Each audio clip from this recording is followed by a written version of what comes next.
Good day, and thank you for standing by. Welcome to the VSE Corporation Fourth Quarter 2025 Earnings Conference Call. At this time, all participants are in a listen-only mode. After the speaker's presentation, there will be a question-and-answer session. To ask a question during the session, you will need to press star 11 on your telephone. You will then hear an automated message advising your hand is raised. To withdraw your question, please press star 11 again. Please be advised that today's conference is being recorded. I would now like to hand the conference over to your first speaker today, Michael Perlman. Please go ahead. Thank you. Welcome to VSE Corporation's Fourth Quarter and Full Year 2025 Results Conference Call. We will begin with remarks from John Cuomo, President and CEO, followed by a financial update from Adam Cohn, our Chief Financial Officer. The presentation we are sharing today is on our website, and we encourage you to follow along accordingly. Today's discussion contains forward-looking statements about future business and financial expectations. Actual results may differ significantly from those projected in today's forward-looking statements due to various risks and uncertainties, including those described in our periodic reports filed with the SEC. Except as required by law, we undertake no obligation to update our forward-looking statements. We are using non-GAAP financial measures in our presentation. Where available, the appropriate GAAP financial reconciliations are incorporated into our presentation and posted on our website. All percentages in today's discussion refer to year-over-year progress except where noted. At the conclusion of our prepared remarks, we will open up the line for questions. With that, I'd like to turn the call over to John. Good morning. Thank you for joining us today for VSE's Fourth Quarter and Full Year 2025 Conference Call. 2025 was an exceptional and transformational year for VSE. We completed our multi-year transformation and transition to a pure-play aviation aftermarket company, delivered record aviation revenue and profitability, surpassed $1 billion in annual revenue for the first time in our history, and strengthened our balance sheet. These results reflect disciplined execution and validate the strategy we have been advancing over the past several years.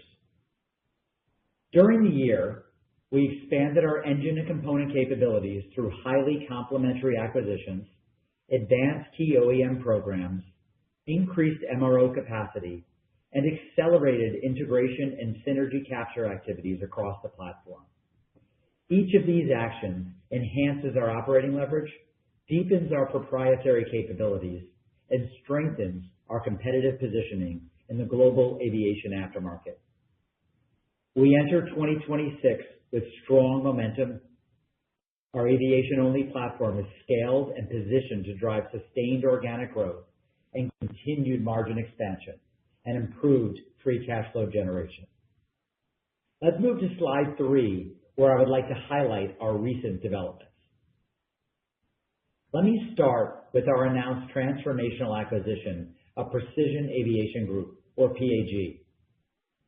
On January 29th, we entered into a definitive agreement to acquire PAG, a leading provider of MRO and supply chain solutions across commercial, business, and general aviation, rotorcraft, and defense markets. This is a highly strategic transaction that meaningfully expands our scale and strengthens our engine and component service capabilities across the aviation aftermarket. Importantly, PAG aligns directly with our strategy of adding high-value, high-margin, mission-critical, proprietary, and differentiated services to our portfolio. From a financial perspective, PAG expects to generate approximately $615 million in adjusted revenue for the full year 2025, with adjusted EBITDA margins above 20%. Following the anticipated close in the late second quarter, our combined leadership teams will immediately focus on integration and executing identified synergy initiatives.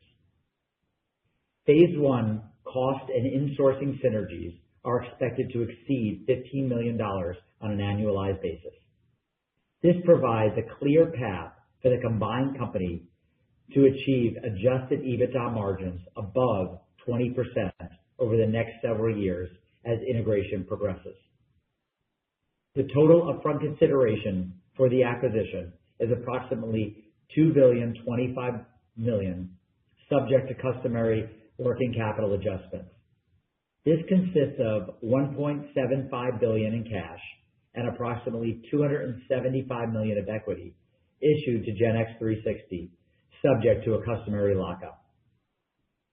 The agreement also includes up to $125 million in contingent earn-out consideration, payable in cash or equity at VSE's discretion, based on PAG's 2026 adjusted EBITDA performance. We expect to fund the transaction with approximately $1.28 billion in net proceeds from our recently completed common stock and tangible equity unit offerings, together with permanent debt financing that we are finalizing in the coming weeks. Let's turn to slide 4. I'm very pleased to announce 2 new organic growth awards that expand our exclusive product portfolio, increase annuity-like revenue, and further our strategy of adding proprietary content to the business. First, we entered into an asset purchase agreement with an OEM to exclusively manufacture, distribute, and repair certain fuel pumps for the Pratt & Whitney Canada PT6 engine series. This expands our proprietary OEM solutions portfolio and strengthens our position in high-value, high-margin, mission-critical engine accessory programs. We also announced a new globally exclusive life-of-program APU components distribution agreement. This meaningfully expands our role in supporting APU platforms across a broad range of commercial and mission-critical aircraft. Under this agreement, VSE will serve as the exclusive life-of-program licensed distributor for more than 2,500 unique aftermarket parts supporting 4 OEM APU platforms. This program will require approximately $45 million of initial inventory and working capital, which is expected to impact free cash flow in the first quarter and for the full year 2026. With that, let me briefly update you on the current aviation aftermarket environment and how we're thinking about 2026. The aviation aftermarket is positioned for another year of growth in 2026, supported by many of the same fundamentals that drove performance in 2025 across both commercial and business aviation. In commercial aviation, we continue to see healthy air travel demand, with industry forecasts calling for mid-single-digit revenue passenger kilometer growth in 2026. Early commentary from the airlines we serve as we enter the year has also been constructive. Aircraft retirements remain an important watch item, but they are anticipated to stay below historical averages for the next several years. That dynamic continues to reflect the undersupply of new aircraft, sustained utilization of legacy fleets, strong durability of existing engine platforms, MRO capacity constraints, extended material lead times, and oil prices that support the economics of keeping older aircraft in service. In business and general aviation, demand remains strong, with aircraft utilization at or near record levels. Ongoing wealth creation and the increasing preference for point-to-point travel, supported by fractional and charter models, continue to underpin activity. While North America remains the largest market, we expect relatively stronger markets in the Asia-Pacific, Middle East, and Africa regions, contributing to an expanded global install base. Taking all that into account and considering our portfolio mix across commercial and business aviation, as well as engine and non-engine programs, we expect our core markets that we support to grow in the mid to high single-digit range. Based on our planned organic growth initiatives, we expect to outperform those market assumptions, and Adam will shortly outline organic growth guidance in the high single-digit to low double-digit range. Let's now turn to slide 5, where I'll walk through our full year 2025 highlights. We delivered record aviation revenue and profitability, surpassing $1 billion in aviation revenue for the first time in company history, while expanding margins and generating positive free cash flow. We secured multiple new distribution and MRO program awards and strengthened key OEM partnerships, reinforcing future organic growth and expanding proprietary content. In April, we completed the sale of our fleet segment, repositioning VSE as a pure-play aviation aftermarket company and sharpening our strategic focus. In May, we acquired Turbine Weld, a specialized MRO provider focused on complex engine components in business and general aviation. This enhances our proprietary repair capabilities across key engine platforms and strengthens our engine MRO value proposition. And in December, we completed the acquisition of Aero 3, a global MRO provider and distributor in the wheel and brake aftermarket. Aero 3 builds upon our 2023 acquisition of Desser Aerospace and further expands our global wheel and brake MRO and distribution capabilities while enhancing our diversified component services portfolio. We also made substantial progress advancing Kellstrom integration activities, exceeding our synergy capture targets, and driving alignment across branding, organizational structure, IT systems, and operational processes. We invested strategically to increase MRO capacity and broaden technical capabilities across both engine and component programs to support future organic growth. We launched new program and product introductions in Europe and continue to expand our presence across both Europe and Asia Pacific. We advanced our OEM solutions organization and fuel control transition program, positioning 2026 as a key execution year. And finally, we launched initial AI-enabled tools and process improvement initiatives to drive greater efficiency across the platform. Let's now turn to slide 6 for a closer look at our full 2025 financial performance. For the full year, we delivered record revenue and record profitability. Revenue growth was driven by strong performance across both our aviation distribution and MRO business units, along with contributions from recent acquisitions. The aviation segment also generated record profitability, supported by disciplined execution in distribution programs, increased MRO activity, strong performance in our OEM licensed manufacturing programs, and acquisition contributions. I'm also pleased to report that we generated positive free cash flow for the full year and reduced adjusted net leverage to 1.1 times. I'll now turn the call over to Adam to walk through the financial details. Thank you, John. Let's turn to slide 7 of the conference call materials, where I will provide an overview of our fourth quarter consolidated financial performance. For the fourth quarter of 2025, we generated $301 million of revenue, or an increase of 32%. Consolidated adjusted EBITDA increased 55% to $52 million compared to the fourth quarter of 2024. Adjusted EBITDA margin was 17.2% in the quarter, an approximate 260 basis point improvement over the prior year period.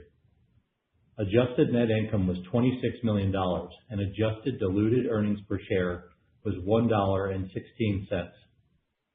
Moving now to the full year 2025. Revenue was approximately $1.1 billion in 2025, up 41% versus 2024. Adjusted EBITDA for the full year was $183 million, representing an increase of 56% as compared to 2024. Adjusted net income increased 121% to $83 million, and adjusted net income per diluted share increased 87% to $3.92 per diluted share. Turning to slide 8, I'll review the aviation segment's fourth quarter performance. Aviation revenue increased 32% year over year to a record $301 million in the fourth quarter. Both distribution and MRO delivered strong results, increasing 37% and 24% respectively. The 37% increase in distribution revenue was driven by strong performance across new and existing programs, product line expansion, market share gains, and a partial quarter contribution from Kellstrom in the prior year period. The 24% increase in MRO revenue was driven by expanded repair capacity, new repair capabilities, sustained end market demand, and contributions from the Turbine Weld acquisition. Excluding the impact of all recent acquisitions and including Kellstrom beginning in December, organic aviation segment revenue increased approximately 12% year-over-year in the fourth quarter. Aviation adjusted EBITDA increased 43% to a record $55 million, representing 18.3% of revenue. The year-over-year improvement reflects a greater mix of higher margin product and repair activity, increased insourcing, favorable program mix, higher margin OEM licensed manufacturing sales, and continued synergy realization. For the full year 2025, aviation segment revenue increased 41% to a record $1.1 billion. Adjusted EBITDA increased 48% to $195 million, and adjusted EBITDA margin expanded 80 basis points to 17.6%. Turning to slide 9 and our balance sheet. At the end of the fourth quarter, total debt outstanding was $296 million, with approximately $69 million of cash on hand. We had no borrowings under our $400 million revolving credit facility. During the fourth quarter, we generated approximately $31 million of free cash flow, driven by strong profitability and disciplined working capital management. For the full year 2025, free cash flow totaled $6 million, an improvement of approximately $57 million versus the prior year period. At year-end, our adjusted net leverage ratio improved to 1.1 times compared to 2 times at the end of the third quarter. Following the anticipated close of the PAG acquisition, we expect adjusted net leverage to be below 3 times. Let's now turn to slide 10 to review our consolidated company guidance for the full year 2026. Beginning this year, we will no longer provide segment-level guidance since we are now one segment aviation-focused business. In addition, the recently announced PAG acquisition is not included in our 2026 outlook. We plan to update our consolidated guidance following the close of that transaction. Starting with revenue, we expect full year 2026 revenue to increase between 19% and 23% year-over-year. Full year contributions from the Aero 3 and Turbine Weld acquisitions are expected to account for approximately 11% to 13% of that growth. We expect organic growth in the high single to low double-digit range, above the broader market growth outlook John referenced earlier, driven by new program awards, distribution expansion, increased MRO capacity and capabilities, and continued market share gains. From a quarterly cadence standpoint, revenue is expected to increase sequentially throughout the year. This reflects Aero 3 seasonality and the ramp of new program awards, with heavier revenue contribution in the second half of the year. For the full year 2026, we expect adjusted EBITDA margins between 16.8% and 17.3%. The Aero 3 and Turbine Weld acquisitions are expected to be accreted by approximately 40 basis points. Within the core aviation business, operating leverage, program optimization, and improved MRO utilization are expected to contribute between up to 50 basis points of incremental margin expansion. On a quarterly basis, first quarter margins are expected to decline sequentially from the fourth quarter of 2025. This reflects Aero 3 seasonality, the revenue ramp of new program awards, and product mix. Importantly, first quarter margins are expected to improve on a year-over-year basis. As John mentioned earlier, the new OEM APU program will require approximately $45 million of initial inventory and related working capital management. This will impact free cash flow in the first quarter and for the full year 2026, and is incremental to our typical first quarter working capital usage. Excluding this initial inventory investment, we expect stronger free cash flow in 2026 compared to 2025. Let me briefly review some additional modeling assumptions, which are also detailed in the appendix. For the full year 2026, interest expense is projected at approximately $20 million. Depreciation and amortization is expected to be between $52 and $54 million in aggregate. The effective tax rate is projected at approximately 25%. Stock-based compensation is expected to be between $15 and $16 million. And capital expenditures are expected to be approximately 2% of revenue. With that, I'll turn the call back over to John. Thanks, Adam. I'd like to conclude our prepared remarks by looking ahead and reviewing our 2026 priorities on slide 11. First, we are focused on executing our recent acquisitions and accelerating integrations and synergy realization. Second, we are implementing newly awarded distribution and OEM solutions programs, including those I mentioned earlier, across our core platforms. Third, we are expanding MRO capacity and technical capabilities to capture incremental growth opportunities. Fourth, we are advancing and converting our organic growth pipeline. Fifth, we are continuing to enhance our processes and systems to enable scale and support future integrations. And finally, we expect to close the PAG acquisition in the second quarter and initiate a disciplined, structured integration and synergy capture process immediately thereafter. In closing, 2025 was a defining year for VSE. We delivered record financial performance, completed our transformation to a pure-play aviation aftermarket company, expanded our proprietary and exclusive content portfolio, and strengthened our balance sheet.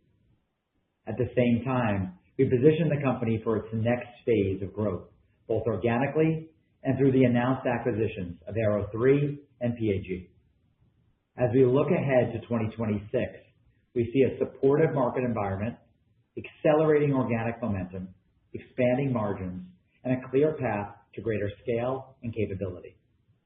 Our strategy remains consistent and disciplined, focused on high value, high margin, mission-critical aftermarket services, expand proprietary content, drive operational execution, and allocate capital thoughtfully. We believe the actions we've taken over the past several years have built a stronger, more resilient, and more scalable aviation platform, and we are confident in our ability to continue delivering long-term value for our shareholders. I want to thank our shareholders for their continued support and confidence in our strategy, and most importantly, to thank our global VSE team for their dedication and execution. Your commitment is what drives our performance and positions us for an even stronger future. Operator, we are now ready to take questions. Thank you. As a reminder, to ask a question, please press star 11 on your telephone and wait for your name to be announced. To withdraw your question, please press star 11 again. Please stand by while we compile the Q&A roster. And our first question will come from Ken Herbert from RBC. Your line is open. Yeah, hi, good morning, John and Adam. Morning, Ken. Hey, John, maybe I just wanted to, I appreciate the detail you provided on the sort of the margin walk through 26, but can you just maybe dig a little bit deeper into how we should think about the run rate synergy captures on Kellstrom, Aero 3, TCI, the recent acquisitions, and where are you relative to initial expectations there, and as we think about sort of opportunity in 26 and beyond on those? Yeah, it's a great question. I'd say that we'll give an update with the first quarter with regard to Aero 3. I like to let the business run for a solid quarter, see exactly how it performs, where I can kind of micro manage the financials before we kind of lay out what we think we can do with the business. But with regard to Kellstrom, the business on an individual basis is at or above our company-wide margins today. So we're extremely ahead of the totality of where we thought the business would be. We've owned it for 14 months, and we've taken it from 11% margins to about 17%. This year, I would tell you that we still have some margin opportunity as we continue to, on the cost side, as we continue to finish the integration. The area, and this goes for Turbine Weld and for TCI, our opportunity to have solid kind of double-digit growth in 26, 27 on those three sites is there's a strong line of sight. and I just want to make sure we're investing in the headcount and the capability sets. So we've been, I'd say, slightly conservative on our modeling on synergies. But essentially it's 100 to 200 basis points is kind of what we've got baked into our plan. But I've been more conservative because if I can bring on the labor and get our business to grow 12, 13, 14% over the next 24 months, I'd rather be in that position. That's great. Thanks, John. And I just wanted to follow up. You made a comment in terms of your priorities on advancing the organic growth pipeline, and you've announced some deals with Pratt Canada recently. Can you give any more examples of where we might see that organic pipeline growing and how we think about maybe the opportunity there to push sort of better than, call it, the 10% growth we're seeing this year? Yeah, I mean, I think it's a great question. I'd say there's a couple of things. Number one is we've got a really strong pipeline. The question just is when do you close the deal and when do you receive the revenue? We've got a number of really kind of strategic MRO contracts that we're working on the commercial side with major airline customers. The question just is not an if, but a when do you start really seeing the value of those awards? I would say the greater opportunity though is probably about 60% of our business is engine focused, and that's both on business and general aviation and commercial. That market is there. It's just building out the capacity for it and potentially working with our OEM partners where they're focusing on, for example, LEAP or GTF, where they want to outsource a more legacy engine to us, and that work we can move pretty quickly. So I'd say expect to see us really talk more about the commercial MRO side of the business, whether there's avionics, hydraulics, pneumatics, or anything as touching the engine. Those are the biggest areas of organic growth opportunities where we can realize revenue and earnings, I'd say, quickly in the next 12 to 18 months. Great. Thanks, John. Thank you. Our next question will come from Sheila Kahyaoglu from Jefferies. Your line is open. Good morning, guys, and thank you. John, I always appreciate that you provide color out there. So maybe how do we think about, on slide 10, when you talk about your revenue growth profile versus the market of high single digit, low double digit growth, how much of that is coming from your outperformance is coming from share gains versus pricing? And how do you think about the growth within your different markets, whether it's engines, wheels and brakes, or, general aviation versus commercial? Yeah, I mean, I appreciate the question because I do think that we get comped many times with just the generic commercial aftermarket. And, we do have a strong business in general aviation and rotorcraft content, which is on an organic basis growing slightly slower, maybe 200 basis points, 300 basis points slower in terms of growth. So you're thinking more kind of mid plus single digits rather than high single digits. Where we love those markets is we have the ability to kind of build a bigger competitive moat because we look at it on a platform by platform or engine by engine basis, and we can drive higher content. So we love those markets, but organically they tend to grow slightly, a little slower.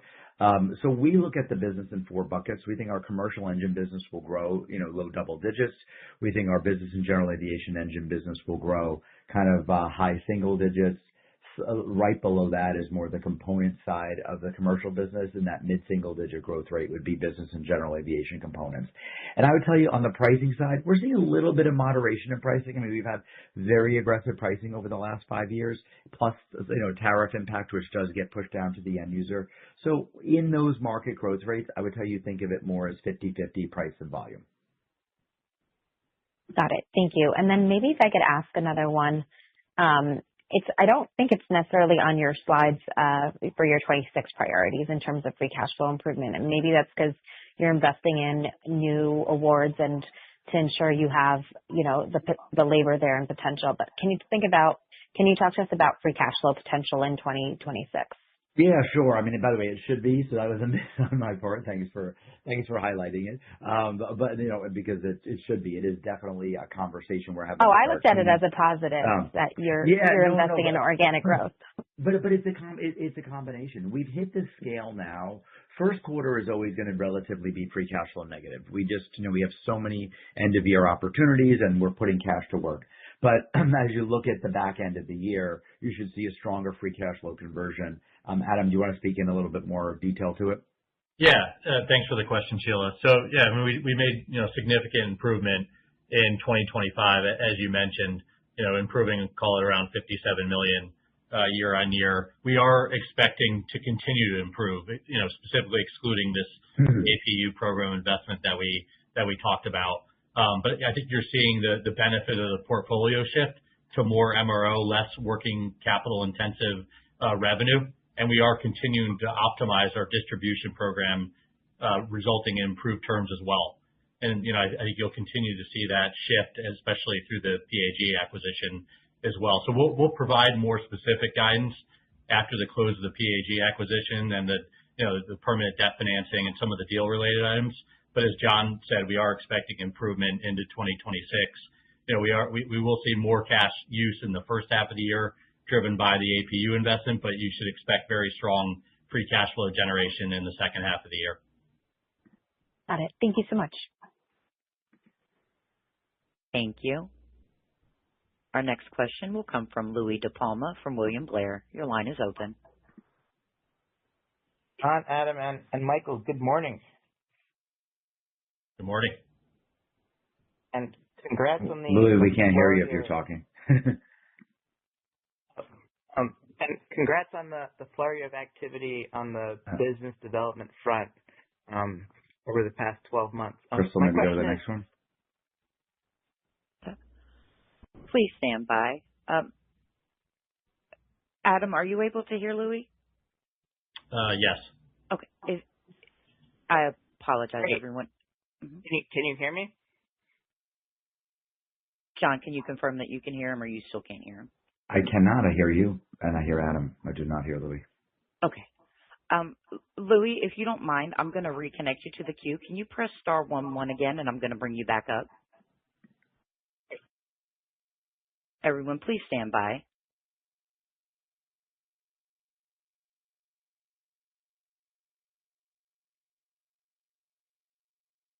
All right. And Louie, I brought you back up to the stage.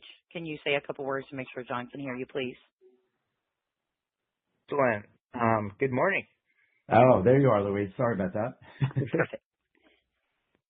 Fantastic. I was wondering, what was the origin of the OEM licensing fuel pump deal and the APU distribution agreement? John, were these competitive situations or deals that arose from your existing partnerships without a formal process?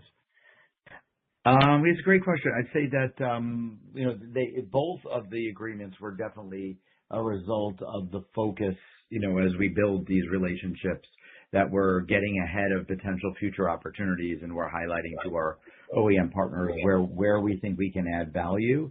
I would say that one of them was more competitive of a process, and the other one was more of us working out a partnership agreement. And the next question, perhaps for Adam. Adam, if you abstained from M&A for a couple of years, would you still expect to expand the EBITDA margin by roughly that 50 basis points level that you set out for this year, just based on your operating leverage, cross-selling, increased utilization, and just expansion into higher margin solutions? And so do you need M&A to expand margins, or do you have a long runway for organic margin expansion? Yeah, we definitely don't need M&A to expand margins. And I think if you go back historically, you can look at the year-over-year margin improvement and exclude M&A. We've been pretty clear on buying some of these businesses at lower than segment or consolidated margin, and you've seen the organic margin expansion. I think there's a number of opportunities. One is obviously integrating the businesses and synergies. You could say some of that is inorganic, but we continue to insource some of our repairs internally. that continues to drive margins. You hit on the operating leverage, and as we grow organically at very strong growth rates, you continue to see that operating leverage improve over time. And then there's, just further optimization efforts in our existing business around supply chain and other indirect spend. So I think 50 basis points is a decent barometer, but there's significant organic expansion opportunities in the business without M&A. And tying the two questions together, would that OEM licensing fuel pump deal, would that typically be higher margin, like in the 20% range, or even above that? And would that be similar to what you did with the Honeywell deal? Yeah, those type of opportunities would typically be higher than our consolidated margin, similar to the Honeywell program on the higher end of the margin range. That's it for me. Thanks, everyone. Thanks, Louis. Thank you. Our next question comes from Michael Ciarmoli from Truist. Your line is open. Hey, morning, guys. Thanks for taking the questions. Morning, Mike. John, just back onto this APU opportunity. Can we assume, I don't think you said the OEM, is this Honeywell? If it's not Honeywell, are you then basically selling all the components into the licensed repair network? I mean, do you have an expectation of what this revenue ramp looks like or even once you get to full kind of run rate, how this would be additive to organic growth?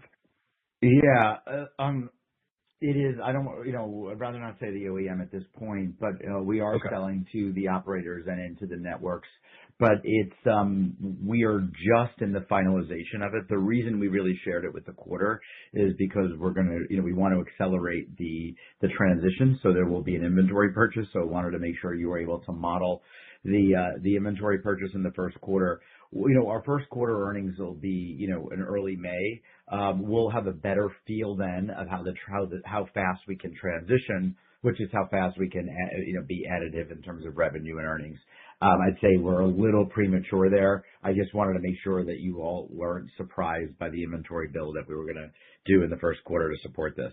But I just need to see how fast we can actually transition the program before I can commit to the revenue. Got it. Did this have anything? I know when you made the PAG acquisition, they had some APU exposure. Was this related to PAG and broadening that? I think there's more repair, but yeah. Yeah, this is something we were working on prior to that acquisition. Okay. Yeah. Okay, got it. And then maybe just back to Sheila's kind of revenue question. I feel like all of our models here are pro formas built on top of pro formas and so on and so forth. I know, it's complicated. Can you give us a sense? I don't know if you answered kind of distribution versus MRO growth in terms of parsing that out. And obviously you've got, some of these new programs ramping distribution, but, can you even talk to it, I guess, the breakdown or growth rates among the two lines? And then, is this, market share wins that you're seeing driving kind of same stores? Just to give us a little bit more confidence in our modeling. Yeah, I think, where you're seeing us outpace the way we look at our markets, in those four buckets that I shared during Sheila's question, the outpacing of that is from share gain. And there's share gain across the board. This year, the organic growth rate in our distribution business will be lower than the MRO business. We do have that one actuation program headwind, that program that ended last year. So we do have a little bit of a headwind in that business today. It's still going to be strong, high single digit organic growth rate, but expect that to couple with the MRO growth rate, which will be probably more in the low double digit side if I was looking at it by capability set. But traditionally in our business, they've been pretty similar. This year, we just have that little bit of a headwind, which is bringing the organic growth and distribution a little lower. Got it. Perfect. I'll jump back in the queue. Thanks, guys. Thanks, Mike. Thank you. Our next question comes from John Godden from Citi. Your line is open. Hey, guys. Thanks for taking my question. I just wanted to follow up on margins. You guys had a tremendous performance in the fourth quarter. I appreciate some of the commentary for 2026, but maybe we can talk about what would drive the low end versus the high end of margin guide for 26, and if there's room to, perhaps exceed expectations in 26. Yeah, John, thanks for the question. I'd say it's on the low end, the two things that would drive it is just natural mix.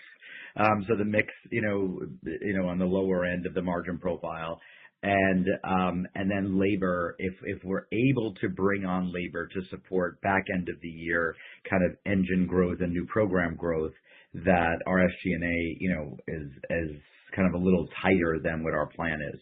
That would probably drive the low end opportunity.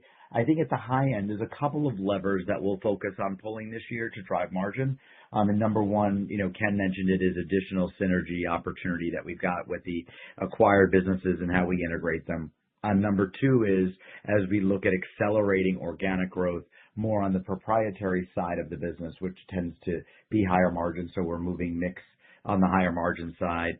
And then as far as kind of some of our process and efficiency opportunities, if we can accelerate those kind of faster than planned, those will drive kind of from an SG&A as a percentage of sales, a slight improvement, which will impact margins on the positive side. So we've got some levers to pull.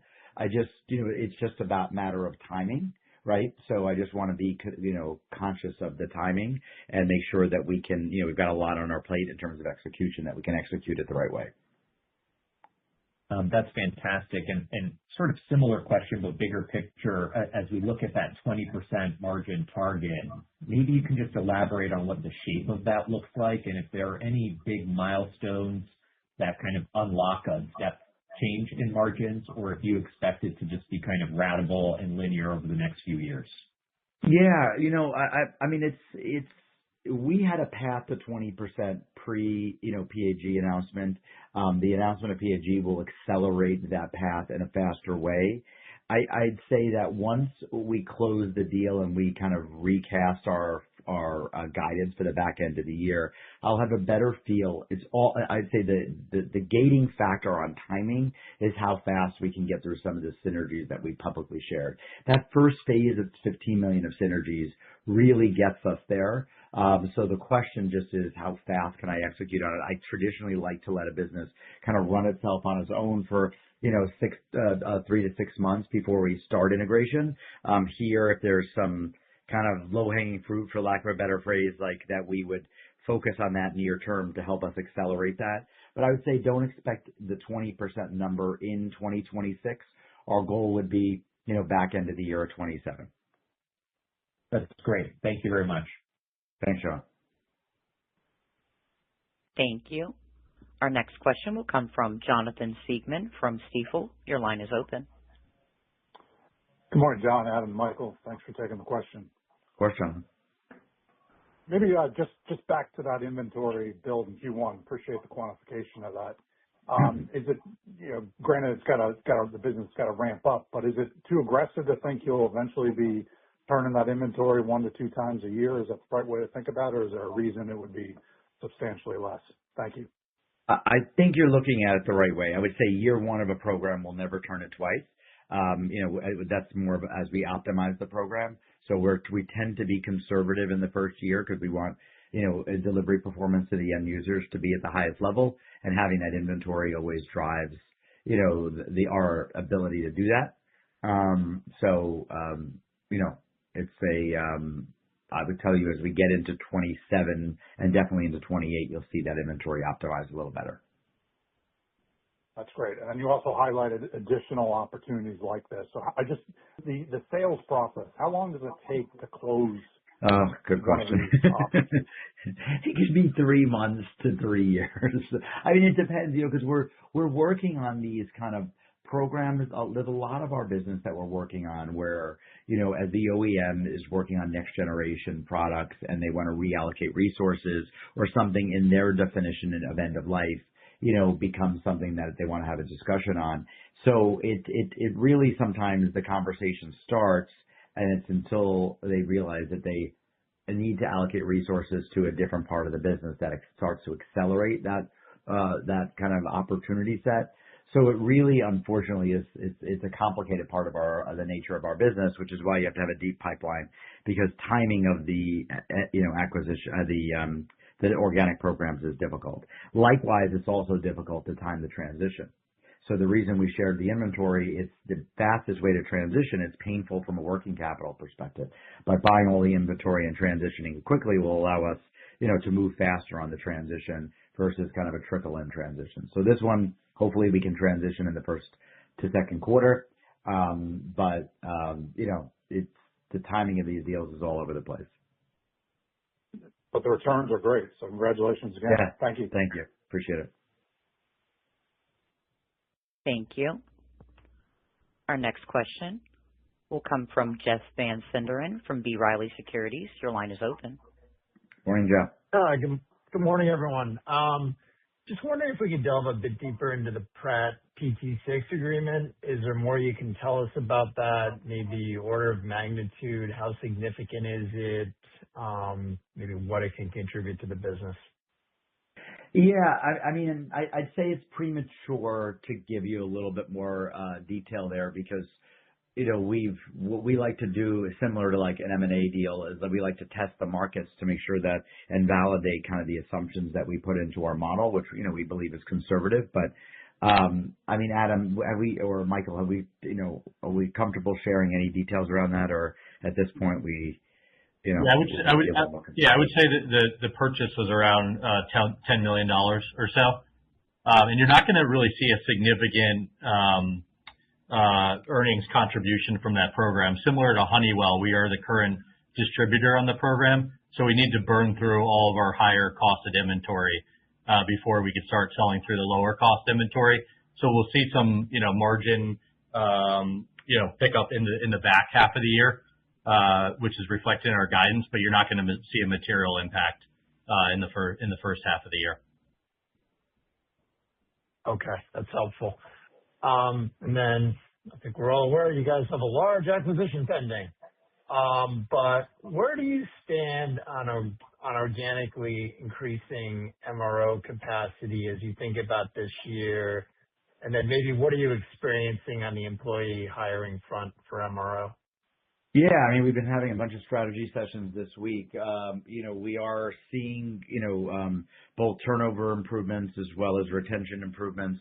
And I think the brand is becoming more well recognized in the market where we're attracting more talent. So I'd say the bigger opportunities we still have to focus on are our engine related MRO shops where the market is very receptive, and if we can bring the labor in, we can, utilize that labor pretty much immediately.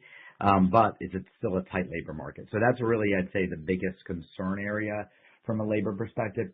We are investing organically in probably about 4 specific facilities this year that we're working on building capacity to support kind of future for those sites, hopefully double-digit organic growth as we look at the next kind of chapter for those businesses. Okay, great to hear. I'll take the rest offline. Thanks for taking my questions and congratulations. Thanks, Jeff. Appreciate it. Thank you. Our next question will come from Scott Deuschle from Deutsche Bank. The line is open. Hey, good morning. John, I'm not sure how familiar you are with Woodward, but they have now spoken publicly about working to license third parties to help support their aftermarket growth on programs like the LEAP engine. So can you say whether that's an opportunity which you are actively pursuing and which would fit in your wheelhouse? Yeah, I'd say that as they start to look at those opportunities, that's right in our wheelhouse. When we look at kind of engine accessories, and we do some authorized work with Woodward on some of our fuel engine accessory shops. So taking the MRO work we already do for somebody like them, just as an example, and then converting that into a license opportunity. That's like exactly when you talk about kind of what does the sweet spot look like, where we're going to support that OEM, help them extend the life of aging aircraft, but really do so in a value-added way to the end user as well. Those are the sweet spots of the deals that make the most sense to us. Do you think you could help them with some of their more complex parts, like the fuel metering unit? Yeah, I would tell you that. our fuel control program, now that I've looked back on it, was a very complicated first product for our team to go through. The quality of our engineering and supply chain organization that we've stood up, that is basically an OEM, driven organization, is, I believe, second to none, and will, really put us in a competitive position for future opportunities. We don't want to, nor do we have the capacity or capabilities to actually be the manufacturer of those complex products. So as long as one of our gating factors is to make sure that we can manage a complex supply chain, that we don't need to be the actual manufacturer. So that's kind of one of those gating things, that a product line by product line that I have to look at to make sure that that's really where we can add value. And the second thing is, we don't mind supporting in production aircraft, but we don't want the majority of the revenue to be supporting kind of new build. We are, our organization and our design is obviously built around aftermarket. So I want to make sure that the majority of the use, whether it's parts or MRO capabilities, in addition to the manufacturing, is all aftermarket focused. So those are kind of the gating things we look at to see if we can really add value, and if we're going to, it's going to be the right fit for us. Okay. And then do you see any opportunities for BSDC to do any distribution or repair work for aero-derivative engines? We looked at an M&A opportunity earlier this year, and I think it's an interesting market, and one that, a few of kind of our industry peers have focused on. Absolutely. I think for us, we just hit $1 billion of revenue for the first time. Hopefully we'll be driving closer to, to $2 billion this year. We have so much just core organic, opportunities within our core space, and the resources are so limited on the engine side to begin with, that for right now, we're going to keep our focus there. It doesn't mean we can't add it as a capability set at a later date, but right now I'd say we're going to keep it out of scope. Okay. Thank you. Thank you. And as a reminder, to ask a question, please press star 11. And our next question will come from Louis Raffetto from Wolfe Research. Your line is open. Hey, good morning, John, Adam, Michael. Good morning. Covered pretty much everything, so maybe just a couple cleanup questions. Adam, do you have the organic growth for MRO and distribution in the fourth quarter? Or are they both pretty much around that 12%? Yeah, it was a little bit more skewed towards distribution than MRO. Fairly balanced, but more a little higher in distribution. All right. Thank you for that. And then I just want to make sure I understand the $20 million of interest expense. Is that including the sort of modest additional expense related to the TEUs? No. It's going to be roughly in that range. It doesn't include any interest income though, so it's only interest expense. And as you know, we did the equity raise, so there's some cash on the balance sheet. We'll earn some interest income ahead of the PAG closing, but it does include. Okay. Yeah. All right. Thank you for that. And then just on the stock comp, will that continue to be split sort of between the quote-unquote aviation segment and the corporate, or will that fully? Yeah, that's a fair way to think about it. All right. Thank you very much. Of course. Thank you. Thank you. And I am showing no further questions from our phone lines. I'd now like to turn the conference back over to John Cuomo for any concluding remarks. Yeah, I just wanted to thank everybody for making the time for us today. I know it's a long and detailed call, a lot of moving pieces in the business right now. We couldn't be more excited about how we finished 2025, and equally excited about all of the opportunities, both organically with our new program wins and execution on those, as well as bringing our recently acquired and soon to be acquired businesses into the VSE family, and the opportunities that lie ahead for those businesses as well. Thank you again, and have a great Thursday. Thank you. This does conclude today's conference call. Thank you for your participation. You may now disconnect. Everyone, have a wonderful day.